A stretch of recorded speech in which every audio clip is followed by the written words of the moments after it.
select the ones that are equal to 9. So they give you a set of expressions, 5 of them, A through E, and they want you to simplify and see which one is going to be equal to 9. So we need to go through the process and simplify each one of them.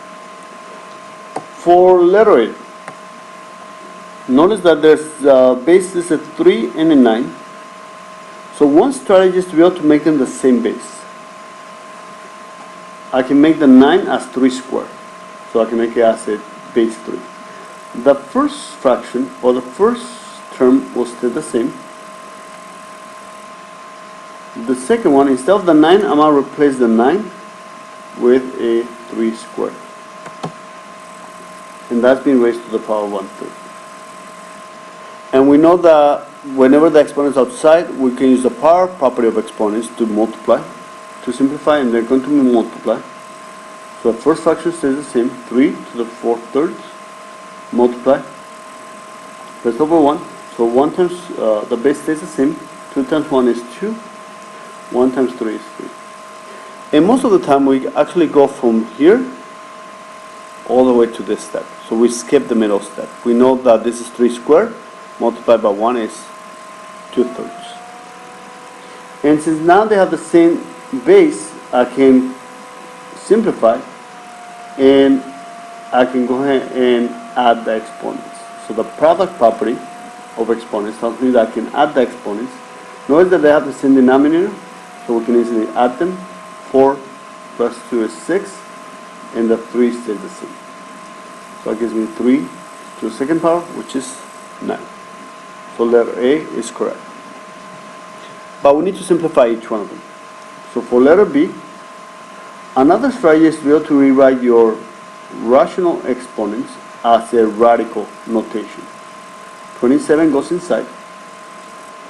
Remember that your root is your denominator, and to the second power. The exponent, we can place it outside. The cube root of 27 is 3. To the second power is 9. So therefore B is also correct.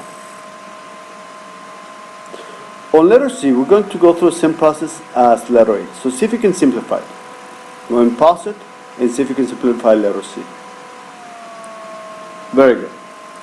So now I want them to have the same base. I'm going to rewrite the 27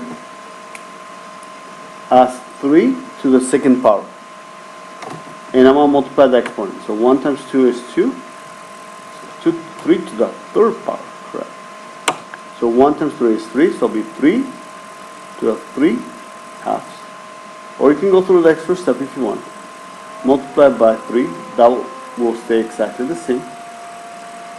And now that, because they have the same base, my product property of exponents tells me that I can go ahead and add them. Denominators are exactly the same.